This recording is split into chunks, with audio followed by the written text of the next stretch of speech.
नमस्कार दोस्तों, माया Bankim info TV में आप सभी का स्वागत है। दोस्तों, क्या आप भूत प्रेत में विश्वास रखते हैं? क्या आपको लगता है कि जो कहानी हमारे बड़े बुजुर्ग बताते थे वो क्या सही थे? क्या कभी आपको अपने आसपास अजीब सा लगता है? आइए जानते हैं कुछ ऐसे ही सवालों के जवाब। आपने अधिकतर भूतों से जुड़ी कहानियां सुनी होगी। कुछ लोग इस पर यकीन करते हैं, पर कुछ लोग इन सब बातों का मजाक बनाते हैं। खासकर हम जैसे युवा जो नई सोच के साथ जीते हैं, उनको इस तरह की बातों पर यकीन करना मुश्किल होता है। सही बात तो है कि ये सब बातें जो भूतों से जुड़ी होती हैं, अधिकतर सही होती है। तो कृपया आप इन सब को मजाक में ना लें, क्योंकि ऐसा ना हो कि आपको भी एक दिन इसका सामना करना पड़ जाए।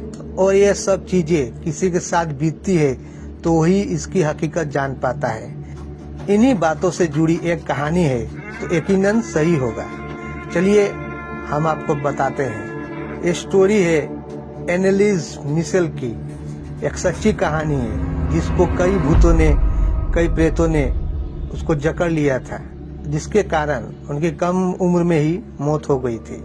तो चलिए वीडियो को शुरू करते हैं, जानते हैं उनकी मौत कैसे हुई थी, उनको आखिर में क्या हुआ था। एनालिस मिशेल का जन्म 21 सितंबर 1952 को जर्मन में हुआ था। ये लड़की बहुत ही खुश मिजाज और बहुत ही धार्मिक प्रवृत्ति की थी।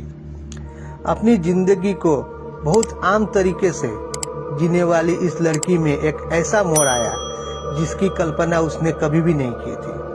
1968 के वक्त उसकी जिंदगी बदल गई। उसके शरीर में अजीब सा कंपन हुआ और धीरे धीरे उसने अपने शरीर से नियंत्रण खो दिया।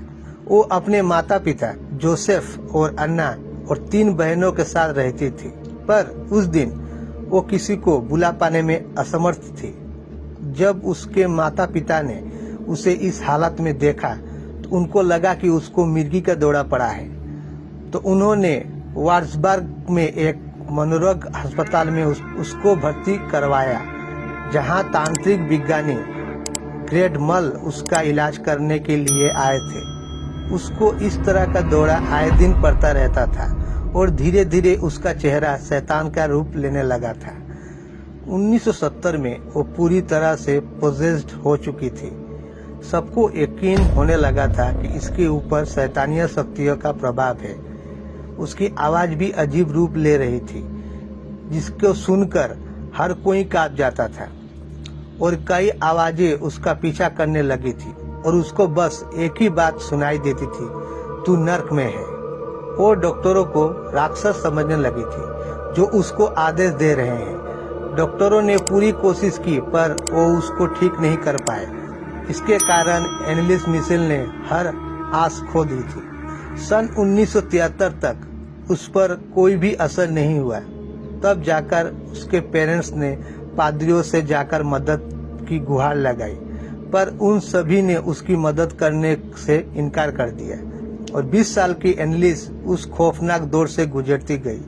साल बीतते गए, तब जाकर 1974 को आंस्ट नाम के एक पादरी ने वार्सबर्ग के बिशप तांत्रिक को उसकी मदद करने के लिए कहा और उसे कहा कि कैसे भी इसको भूतों से छुटकारा दिलाओ, पर उनके भी इस अनुरोध को अस्वीकार कर दिया गया था।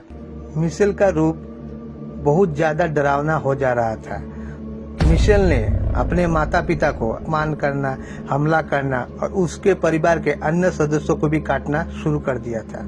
वो खाना नहीं खाती थी क्योंकि ऐसा करने के लिए उसके अंदर के राक्षस अनुमति नहीं देता था। एनालिस मिशेल पत्थर के फर्श पर सोया करती थी। वो मकड़ियों, मक्खियों और कोयला को भी खा लेती थी और यहाँ तक कि वो खुद की मूत्र भी पीने लगी थी। 1975 तक जब पादरियों को यकीन हो गया कि एनालिस मिशेल पूरी तरह से शैतानी शक्ति की शिकार हो गई है, तब पादरी आर्नोल्ड रेंस और पेस्टर आंस्ट अल्ट ने मिलकर उसको इससे मुक्ति करने के लिए बड़े रूप में जादू करना शुरू कर दिया, यानी कि एक्सोर्सिज्म करना शुरू कर दिया। एक्सोर्सिज्म करते एनालिस को उतना ही दौरा पड़ता और उसकी ये बीमारी बढ़ती जा रही थी। प्रीस्ट ने बहुत से शस्त्रों का प्रयोग किया, जिससे एनिलिस को बचाया जा सके। एनिलिस के जो दौरे थे वो बहुत ही खतरनाक होते जा रहे थे, इसीलिए उसे चेन से बांधकर रखा जाता था। दोस्तों, मैं आपको रियल वॉइस सुनाता हूँ जब एनिलिस मिसिल की एग्जोरिज्म चल रही थी। एक बार इस वॉइस को जरूर सुनिएगा।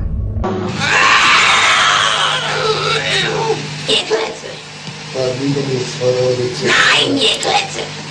Ne maar mi je kletse. Oh, so ne milane do, škiane do. Sind wir schon 3? Ah, wie. Was ist so eine Scheibe? Falsch, Kind Gottes. Ich hab ein Moderschlag.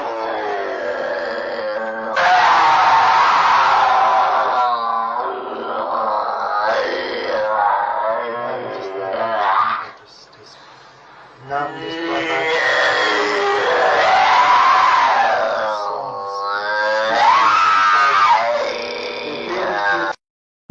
Priest की एग्जोरिज्म कई महीने तक लगातार चली।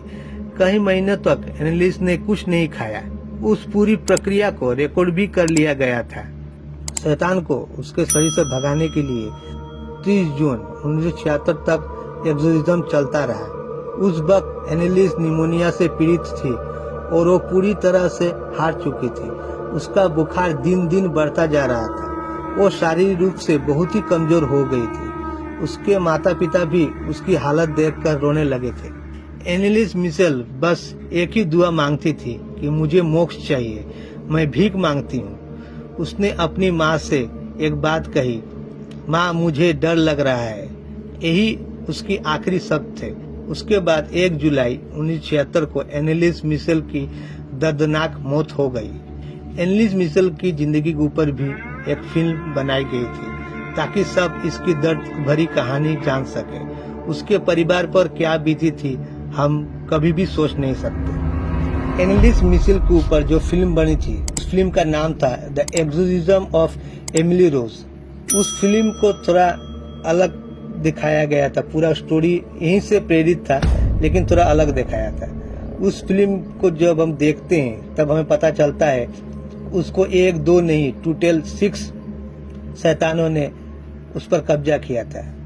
और उनमें से सबसे खतरनाक था जो शैतानों का राजा लूसीफर भी उसके अंदर था।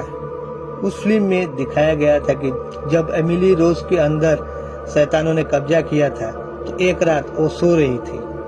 अचानक वो जब सुबह उठी तब उसको लगा कि बाहर से कोई उसे आवाज दे रहा है। तब वो जब घर से बाहर निकली तब बाहर चारों तरफ कोहरा छाया हुआ था। वो जमीन पर गिर गई और उसके शरीर से उसकी आत्मा बाहर निकल गई। वो खुद अपने शरीर को देख रही थी कि उसका शरीर काफी दर्द में था। तभी उसे मदर मेरी की आवाज सुनाई देती है। तब मदर मेरी उसे कहती है कि मैं तुम्हारे दर्द से अनजान नहीं हूँ, मैं जानती हूँ तुम कितने दर्द में हो। तब एमिली बोलती है कि आखिर मुझे क्यों ऐसा दर्द मिला, मुझसे गलती क्या हुई। तब मदर मेरी बोलती है कि तुम अगर चाहो तो इस शरीर को भी छोड़ सकती हो और स्वर्ग आ सकती हो मेरे साथ, या फिर तुम इसके अंदर रहकर पूरे दुनिया को ये बात बता सकती हो कि यहाँ पर शैतान की शक्तियाँ भी एग्जिस्ट करती हैं, इसीलिए लोग भगवान के तरफ आस्था बनाए।